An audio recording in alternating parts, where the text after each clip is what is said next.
დიადი მითები.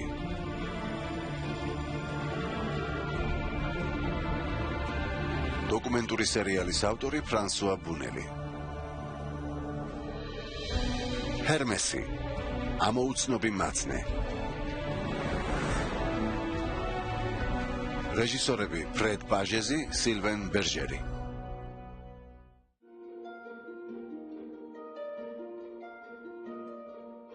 წარმოიდგინეთ ანცი ღმერთი, თანაც მატყუარა და ქურდი.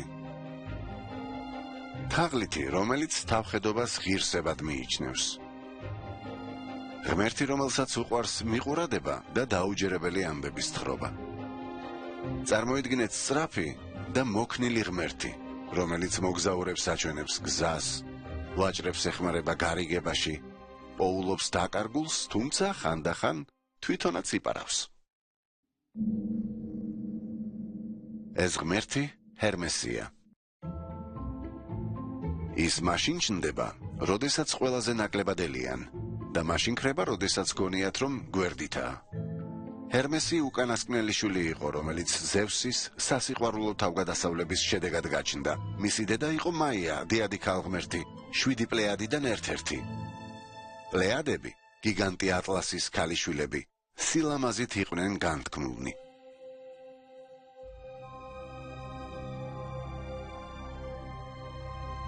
მათ ტრაგიკული ბედი ხვდათ წილად. პლეადებს მრავალი წელი სახელგანთქმული მონადირე, გიგანტი ორიონი დასდევდა. პლეადების დაცვის მიზნით ზევსმა იგი ჯერ მტრედად, შემდეგ კი ვარსკვლავად აქცია. თუმცა მოვლენებს წინ ვუსწრებთ. პლეადებიდან ერთ-ერთმა მაიამ თავშესაფარი არკადიის სამხრეთით იპოვა, ზევსის კანონიერი მეუღლის ჰერას რისხვისგან შორს. სწორედ იქ, კილენეს მთაზე, გამოქვაბულში იშვა ჰერმესი. დედამ ჩვეულებისამებრ სახვევებში გაახვია და დაწნულ კალათაში ჩააწვინა, ძიძად კი ნიმფა მიუჩინა. თუმცა ჰერმესი სხვა ახალშობილებს არ გავდა. ნაადრევად განვითარებულ ჩვილს ლაპარაკი და სიარული შეეძლო. დაბადებიდან რამდენიმე საათში დედის არყოფნით ისარგებლა, გამოქვაბულიდან გამოძვრა და გზას გაუდგა.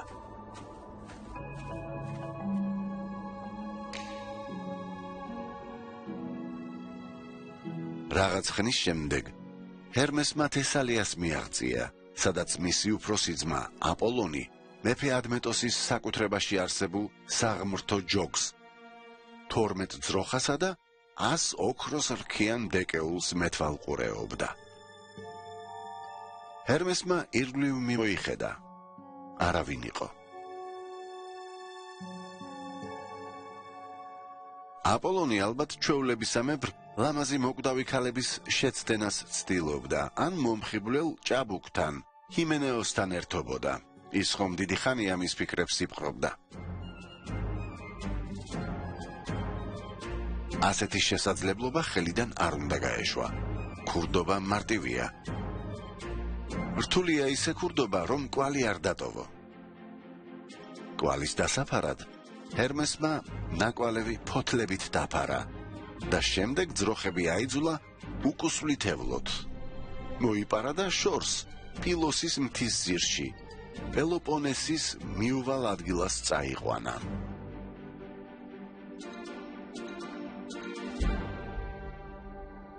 ეს ტერიტორია უკაცრიელი ჩანდა. ჰერმესი შეჩერდა. სიფრთხილე აუცილებელი იყო, ამიტომ დარწმუნდა, რომ მოულოდნელად თავს არავინ წაადგებოდა.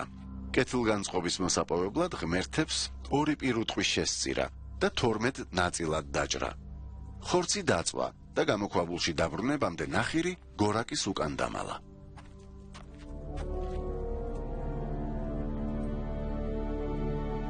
სწორედ ამ დროს გადაწყვიტა ყოვლის მცოდნე ზევსმა თავისი ვაჟი ქურდებისა და მატყუარების ღმერთად ექცია. ეს იყო ერთადერთი დარჩენილი მოვალეობა ოლიმპოს მთაზე, რომელიც არავის სურდა და ოჯახის უმცროსისთვის იყო განკუთვნილი.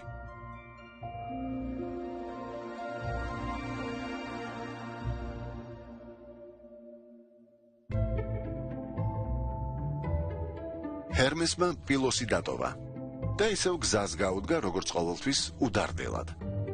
თავის გამოქვაბულში დაბრუნდა. შიგნით შესვლას აპირებდა, როდესაც მზეს მიფიცხებული კუშე ნიშნა. ერთი წამით დააკვირდა. რაში გამოადგება?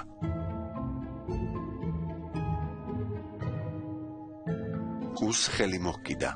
შიგნეული გამოუღო და შემდეგ ბაკანის ხრუში მსხვერპლად შეწირული ერთ-ერთი ძროხის ნაწლავებიდან სიმები დაამზადა და გაჭიმა. შეიქმნა პირველი ქნარი. აღფრთოვანებულმა ბავშვმა ახალი სათამაშო აიღო, სახვევებში დამალა და დასაძინებლად დაწვა, თითქოს არაფერი მომხდარიყო. ამასობაში თესალიაში დაბრუნებულმა აპოლონმა შენიშნა, რომ მისი ჯოგი გაქრა. ძებნით ცადა დედამიწა გადაატრიალა. თუმცა უშედეგოდ. აღმოსავლეთიდან დასავლეთამდე, ჩრდილოეთიდან სამხრეთამდე ძებნის შემდეგ სხვა გზა აღარ ჰქონდა, გარდა იმისა, რომ სატირები მოეხმო. სატირები უცნაური არსებები იყვნენ, ნახევრად ადამიანები, ნახევრად თხები. აპოლონმა კარგად იცოდა მათი სიხარბე და გულუხ ჯილდოსაც დაპირდა, თუ ჯოგს იპოვნიდნენ და დამნაშავეს მიუყვანდნენ. სატირები ყველა მიმართულებით გაიფანტნენ და ქვეყნიერების კუთხე კუნჭულს ჩხრეკდნენ, მაგრამ ვერაფერი იპოვეს. ჯოგი თითქოს აორთქლდა. უკვე ძებნის შეწყვეტას აპირებდნენ, როცა კილენეს მთიდან არც თუ შორიდან მუსიკის ხმა მოაღწია. ისეთმა ბგერებმა, რაც მანამდე არასდროს სმენოდათ. ამ ხმამ ისინი გამოქვაბულის შესასვლელთან მიიყვანა, სადაც ჰერმესი დაინახეს. შესასვლელს ნიმფა იცავდა. სატირებმა ჰკითხეს, საიდან მოდის ასეთი არაჩვეულებრივი მუსიკაო. ქალმა აუხსნა საოცრად ნიჭიერმა ბავშვმა მუსიკალური ინსტრუმენტი კუს ბაკნისა და ძროხის ნაწლავებიდან დაამზადაო. საიდან გაჩნდა ნაწლავებიო? ნიმფამ ეს არ იცოდა. სატირები წასვლას აპირებდნენ, როდესაც მოულოდნელად ერთ-ერთმა მათგანმა იქვე ოქროს რქიანი ფურის ლეში შენიშნა. ამან ინტერესი გაუღვიძა და გამოქვაბულში შეიხედა. აკვანში ბავშვს ეძინა. ქურდი ის ნამდვილად ვერ იქნებოდა. სატირები მაშინვე გაიქცნენ, რათა ეს ამბავი აპოლონისთვის ეცნობებინათ.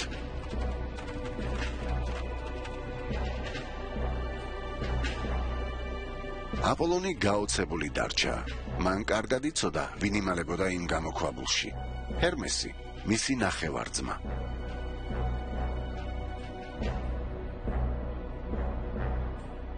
გაბრაზებულმა აპოლონმა მაიასთან მიირბინა და მოითხოვა მის ნაძირალა ვაჟს ეჩვენებინა სად მალავდა ნახირს. მაიამ სახვევებში გახვეული ბავშვი დაანახა. ეგ ბრალდება სისულელეა, ჩემი შვილი ასეთ დანაშაულს ვერ ჩაიდენდაო. ჰერმესმა, რომელმაც ყველაფერი მოისმინა, ეს ბრალდება თვითონაც გააპროტესტა. ასეთი ბრალდება სასაცილოდ არ იყო. ის ხომ საყვარელი, ახალდაბადებული ბავშვი იყო. აპოლონს არაფრის მოსმენა აღარ სურდა. ჰერმესი დაიჭირა და ზევსთან მიიყვანა. თან მტკიცებულებად ფურის ლეშიც წაიღო.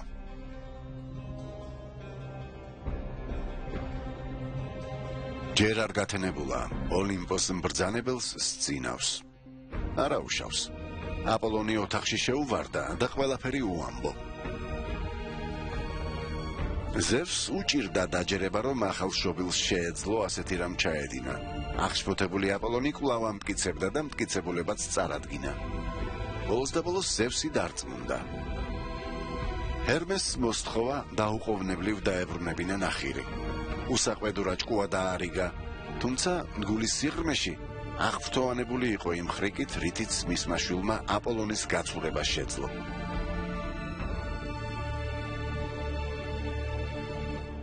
კარგი უპასუხა ჰერმესმა და შეპირდა, რომ ნახირს დაუბრუნებდა.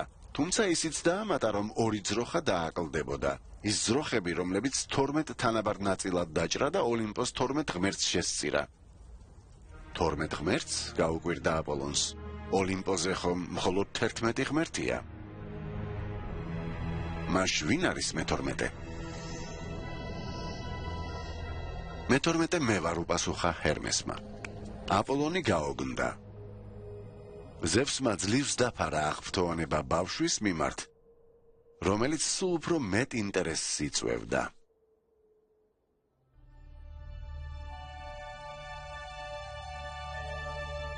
გამგზავრებამდე ჰერმესმა აიღო თავისი შექმნილი ქნარი და მელოდიის დაკვრა დაიწყო. აპოლონი მოიხიბლა. ახალმა ჰარმონიულმა ხანგმა დიდი სიამოვნება მიანიჭა.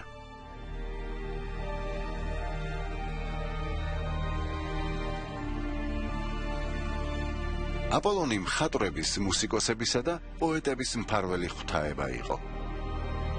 სიმღერამ იმდენად აღაფრთოვანა, რომ მალევე დაივიწყა ყველაწყენა პატარა ნახევარძმის მიმართ და ჰერმეს იმ ადგილამდე გაყვა, სადაც მისი ჯოგი იყო დამალული.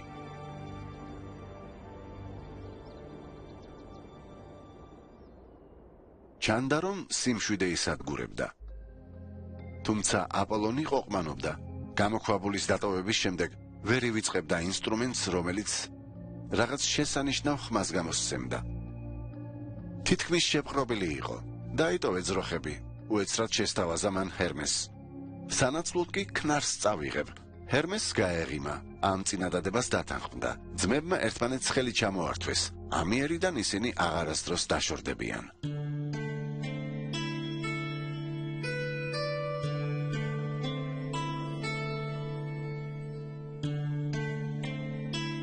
და თითქოს აპოლონის კვლავ მოსატყუებლად ჰერმესი ლერწმის ღობესთან მივიდა.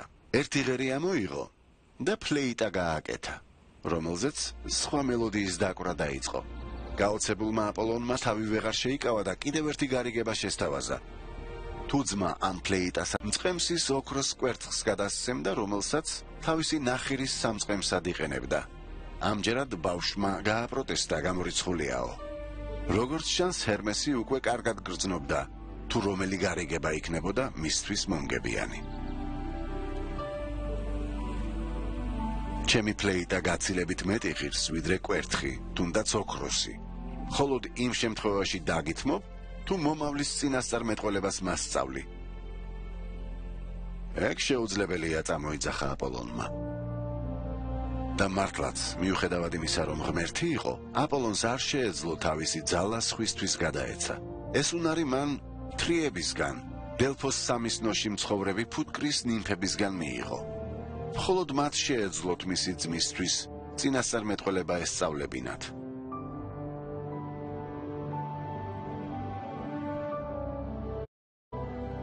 და ეიყოს ასე, უპასუხა ჰერმესმა. მე ფუტკარ ნიმფების სანახავად წავალ.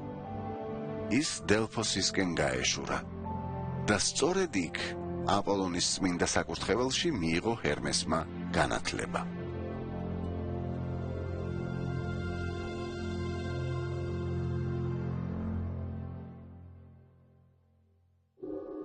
იმ დროისთვის, როდესაც ზევსმა ოლიმპოზე დაიბარა, ჰერმესი უკვე სრულყოფილ ღმერთად იყო ჩამოყალიბებული.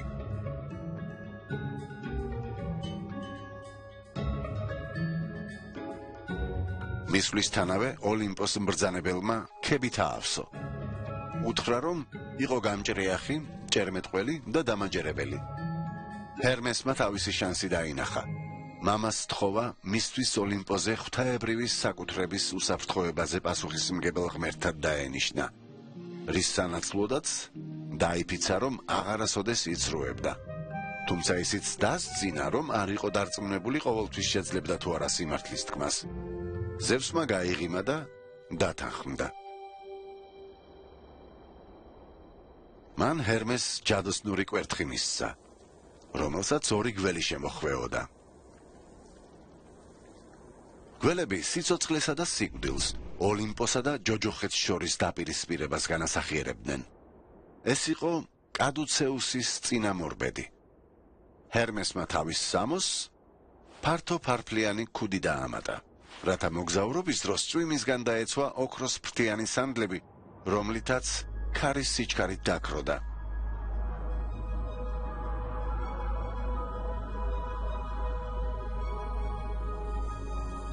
ჰერმესი მზად იყო.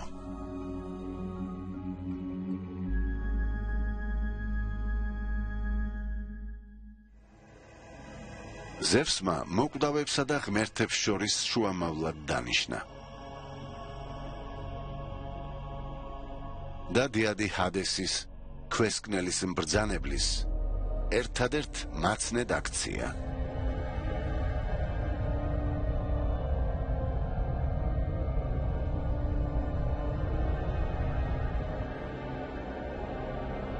ჰერმესი გახდა სულების გადამყვანი, რომელსაც ფსიქოპომპოსი ეწოდებოდა.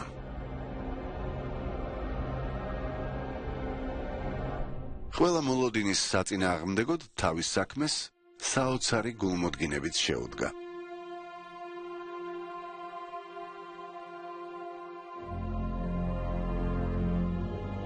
ყოველდღიურად თავაზიანად აცილებდა მიცვალებულებს ქვესკნელში, მიყავდა იქ, სადაც ვერავინ ბედავდა შესვლას.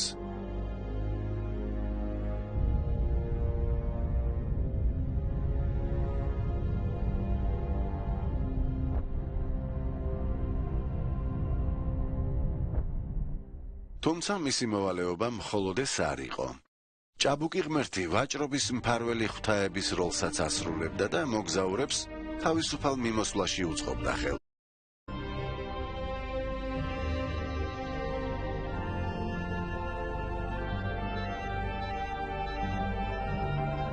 ჰერმესი ვაჭრებსაც მფარველობდა, აძლევდა რჩევას, ეხმარებოდა საუკეთესო ფასების დადგენაში. ყოველთვის მზად იყო ცოტაოდენი მჭერმეტყველებაც ესწავლებინა, რაც მათ საშუალებას მისცემდა გაეყიდათ საქონელი და ეპოვათ გამოსავალი ნებისმიერი სიტუაციიდან. ჰერმესის მსჯელობა ხშირად არაკეთილ სინდისიერებით იყო გაჯერებული. თავადაც აღიარებდა ამას. მნიშვნელოვანია არა იმდენად სიმართლის, არამედ რაიმე სასიამოვნოს თქმა.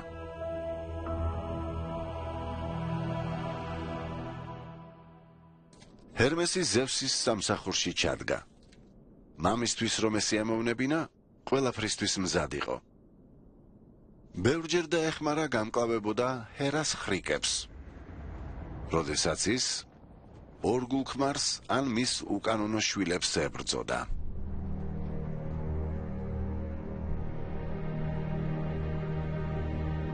დაბადებისთანავე ჩვილი დიონისე მას აჩუქეს.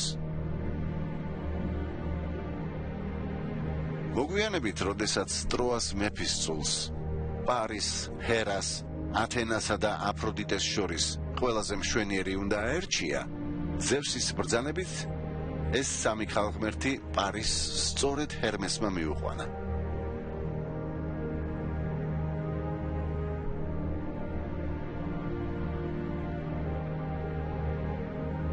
როგორც ვნახეთ, ჯერ კიდევ ჩვილი ჰერმესი არაერთ ოინს აწყობდა.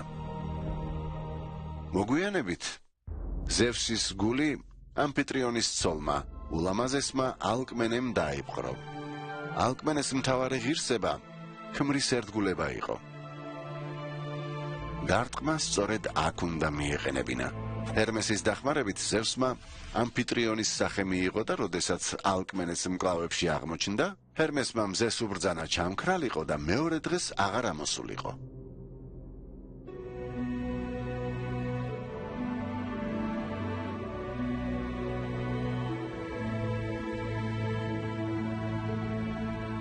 საბრალო ალკმენემ მის დაუნებურად ეგრეთ წოდებული ქმრის მკლავებში მთელი 3 დღე გაატარა.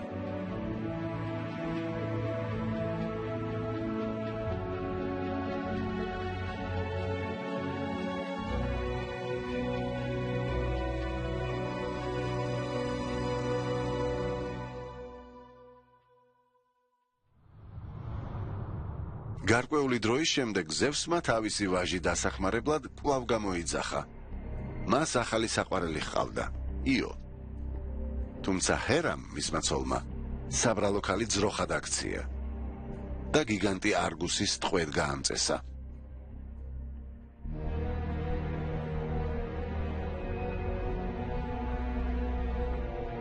ზევსის თხოვნით ჰერმესი გიგანტთან წავიდა. ამ გიგანტს არა 2, არამედ 100 თვალი ჰქონდა.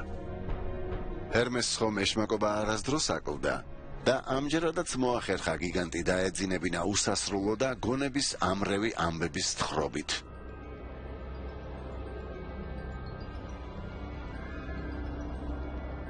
როგორც კი დარწმუნდა, რომ ყველა თვალი დახუჭული ჰქონდა,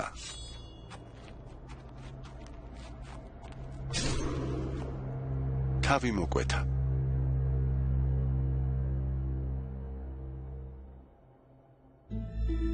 ჰერმესის სახელი სწრაფად მოედო მთელ საბერძნეთს და მისი გამოსახულებაც ხშირად ჩნდებოდა საგზაო ნიშნებზე და ქვების სვეტებზე, რომლებსაც ჰერმას უწოდებდნენ.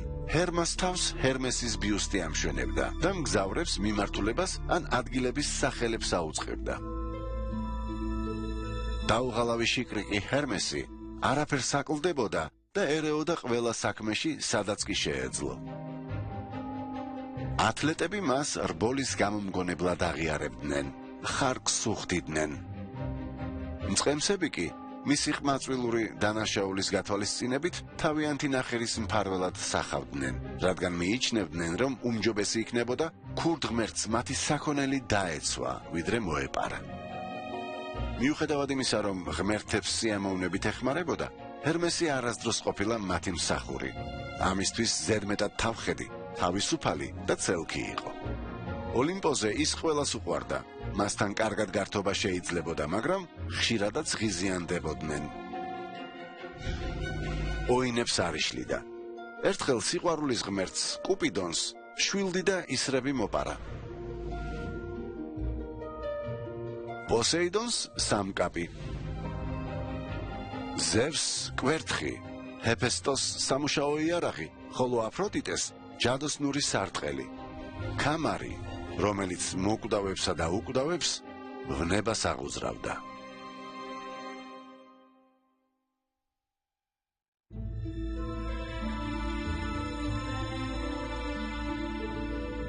აფროდიტე, როგორ შევეწინააღმდეგოთ მის მიმზიდველობას? გადავინაცვლოთ ლემნოსზე. სილამაზის ქალღმერთი დაქორწინებული იყო მჭედელ ღმერთ ჰეფესტოსზე.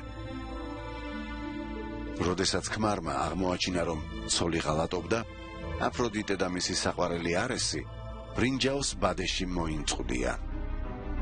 შემდეგ ოლიმპოს ყველა ღმერთი მოიწვია, რათა მრუშობის მოწმენი გამხდარიყვნენ. ჰერმესიც იქ იყო. ყველა მამაკაცის მსგავსად ისიც მოიხიბლა ქალღმერთის სილამაზით და თქვა კიდეც, ბედნიერი ვიქნებოდი არესის ადგილას, რომ ვიყო თუნდაც ბადეში გამომწყდებულიო. აფროდიტემ მის სიტყვებს ხური მოკრა. ოლიმპოს დატოვებამდე მან ჰერმესს ღამის ერთად გატარება შესთავაზა. მათი უნების შედეგად იშვა ორსქესიანი ბავშვი, ნახევრად მამრობითი და ნახევრად მდედრობითი. სახელად ჰერმაფროდიტი.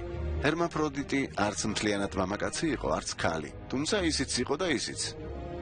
სამწუხაროდ ბუნება ხელს უშლიდა ორმხრივი სიყვარულით ტკბობა განეცადა. მოგვიანებით ჰერმესი აცდუნებს პრინცესა დრიოპეს და მათი კავშირის შედეგად დაიბადება ღმერთი პანი. ნახევრად თხა, ნახევრად კაცი, იმდენად მახინჯი ღმერთი, რომ მის დანახვაზე ძიძაც კი გაიქცა.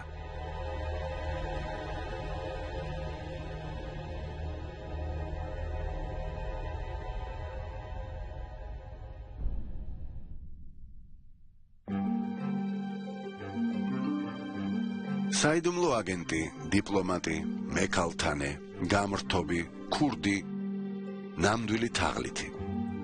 მაგრამ მოკვდავთათვის მაინც ერთ-ერთი ყველაზე საყვარელი ღმერთი იყო. მას შეეძლო ადამიანები მოეტყუებინა და დახმარებოდა კიდეც. შეუძლებელია იმის თქმა, სინამდვილეში რა სურდა, მოტყუება თუ დახმარება. ჰერმესი გახლდათ ღმერთების მაცნე, მაგრამ მხოლოდ ყველაზე ჭკვიანებმა იცოდნენ მისი ჭეშმარიტი ზრახვების შესახებ. მისი სიმბოლო ორი ერთმანეთში გადახლართული გველი გახდა. ის იყო ღმერთი, რომელიც საკუთარ თავში აერთიანებდა სიმართლეს და ტყუილს, ჯოჯოხეთსა და ოლიმპოს. ღმერთი, რომელიც ბევრის აზრით შეუცნობელი იყო. ის მართლაც ამოუცნობი მაცნე გახლდათ.